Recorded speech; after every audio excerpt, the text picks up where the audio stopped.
So hi all, I'm Abhinav Atota and I represent Leap Square Labs. So we're essentially an XR-based startup out of Hyderabad, building, working around industrial enterprises, working around multiple solutions which are around and up for their operations and maintenance teams or probably for the training systems.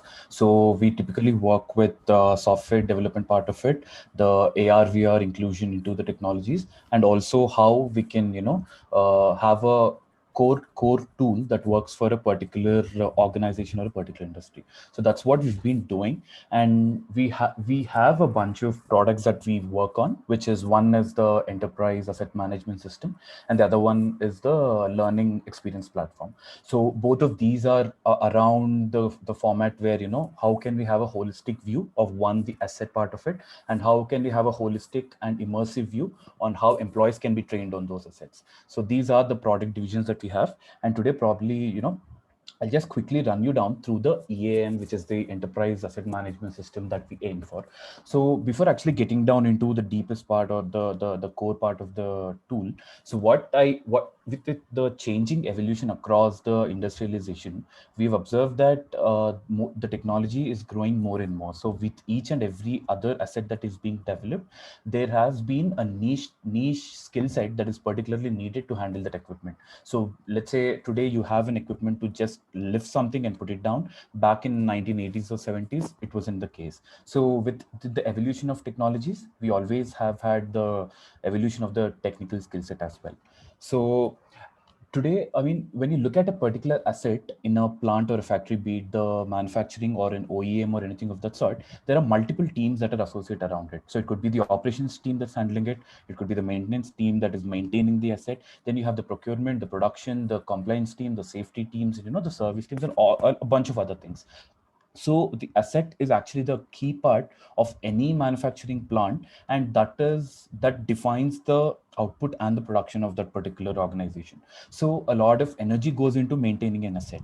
So asset management is actually not a new subject. So industries have been doing it for quite some time, but there have been a bunch of challenges. So when you look at the asset life cycle, right, so it starts with the production, then the installation, then the operations, the maintenance, and the decommissioning. So today, our asset management systems out there in the market and that we're trying to build are usually around this space, where the operations team and the maintenance team have their typical workflow is around work management, maintenance planning, asset maintenance, and a lot of other collaborations around it.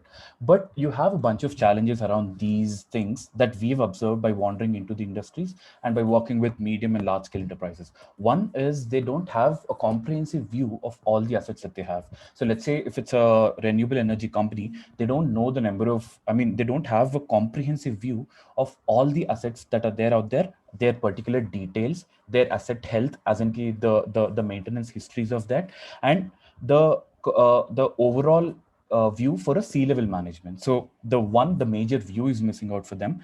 There are a lot of other systems like SAP has something, Oracle has something. There are other systems, but everything is fragmented. So everything is up to one particular segment, which has disconnection with the other segment.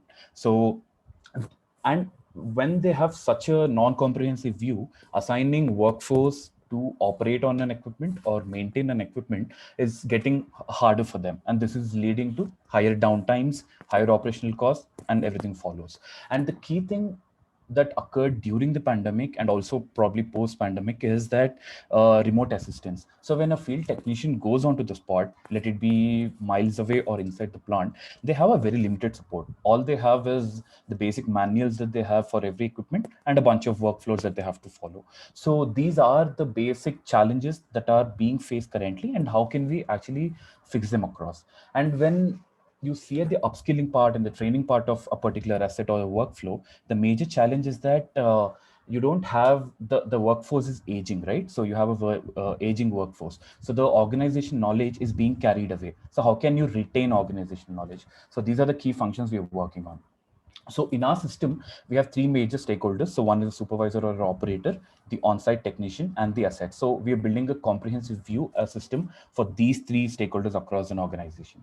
So our main approach is that to maintain a bird eye view of all the assets, to have intelligent maintenance planning systems have leaner maintenance teams. It doesn't mean that you have to cut down on your resources. It's just that you have to manage your resources well for a particular asset.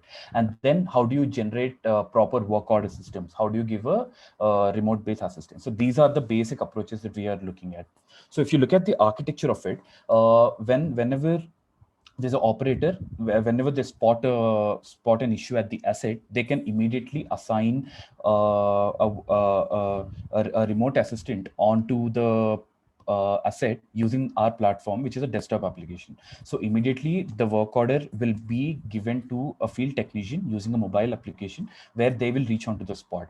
And once they reach onto the spot, unlike before, now since there's a mobile EAM application for the field worker, they have the list of the asset history, as in what is the history of the asset, what is the maintenance of the asset, what was the maintenance history, and all the other history, like a literal health checkup for a particular asset. And now the inspector is assigned with workflow, a step-by-step instruction procedure, which says step 1, step 2, step 3, and all of that, and they can actually follow that.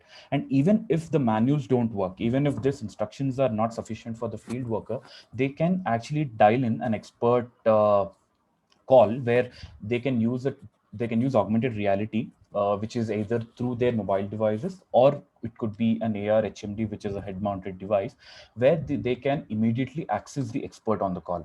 So that expert probably would be the person who's very aware of that particular technology or that particular workflow, and can assist them through that. So we don't want to intimidate the organizations by bringing in radical technology into the companies, but it is more like, how can we understand their current procedures, and how can we use these modern technologies to kind of implement it in a small and growing manner. So that is the approach that we're currently looking at.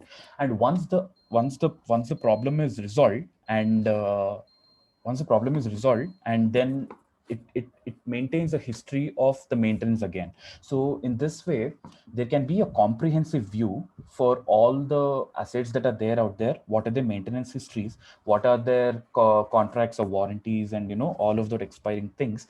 And what is the inventory that is being used for the particular asset? So and let's say if there are some preventive maintenance methodologies or some sensors out there for these assets, those data can be integrated onto this particular platform. So what happens for a C-level manager or an operator is that they have a singular view of all these assets, and what is happening to each of these assets, what are their expiry dates, what are their workflow methodologies, and all of that. And to make it a little bit more quicker for the field assistant to resolve an issue, what we're trying to do is we're trying to build a workflow builder, which essentially means that the operator can remotely design an SOP or design a workflow of a particular resolution, and quickly get it approved and publish on the platform. So when when the field assistant goes onto the site, now using their mobile application, they can have a view of the particular work order or the particular workflow, which was not priorly there on the system. So the whole process accelerates the way the resolution is done. So there are quicker resolutions than ever before, which obviously leads to lesser downtimes and all of it. So yeah, so I'll just give a brief example and just end this discussion. So earlier, what used to happen is, let's say an asset has a downtime, and then a field technician goes there. When they go there, they realize that some particular parts are missing, and then these parts have to be approved by the management again. So they have a long process of approval. Then they're not aware of probably the workflow order of that particular asset. And these are the current challenges that are being faced. So what replaces this is that it has to have a comprehensive view, where they can request something, and that can happen within a very less amount of time. And it could be the inventory, or it could also be a resolution process. So this is the basic overview that we're trying to look at. And this applies to manufacturers or any other OEM providers, or it could be in plant, or with for organizations that are having distributed assets. So let's say you're a renewable energy company, you have distributed assets all over the place, or you're a utility company, you have distributed assets all over the place. So it's like it's a tool where the operators can organize their whole workforce efficiently, skill based wise, and get them resolved using multiple remote assistance tools, and also have a detailed information about each of these vendors. So sorry, each of these assets. So the applications are across industries, and what we aim to do is, we want to build a core system first, and this core system has to be implemented across industries. And what are the other modules that can be built across these industries, right? So every industry has different workflows, so we want to aim on that. Current industrial scenario is that it has to seamlessly integrate with all the other systems that they have, because industries have already invested lots of money into software and the deployment part of it. So the challenge here is, how are we going to deploy a system which works seamlessly with other system? So let's say if something happens in the EAM, how does it reflect in the ERP system of a particular organization, so that the customer success is higher, and it can be implemented much easier. So these are the challenges that we're currently looking at, and trying to solve using advanced technologies. I wish I had some more time, but yeah. Any queries or anything? I mean, it would be helpful for us also, if at all there's any, exchange of knowledge or notes across what we're trying to do. And yeah, that's Sure, it. Abhinav, sure. Thank you very much, Abhinav, for presenting a solution for operation and maintenance issues in the industry. And again, I'm saying that the time is the limitation for this conference. And Yeah, thank you very much for, sure. presenting. So